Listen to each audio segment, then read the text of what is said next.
can you explain me? What do you think of? Is it right actually?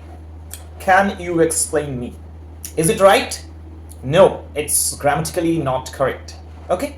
Now ask me why? Yes. Because the verb explain, এই explain verbটার পরে we need to put that thing which I need to explain. Okay? We will not put that object like me, him, her. This kind of object we can't put after this verb explain. তো explain এর পরে আমরা কখনো me বা him বা এরকম কিছু object আমরা পুট করতে পারবো না. We need to put the exact thing which I need to explain.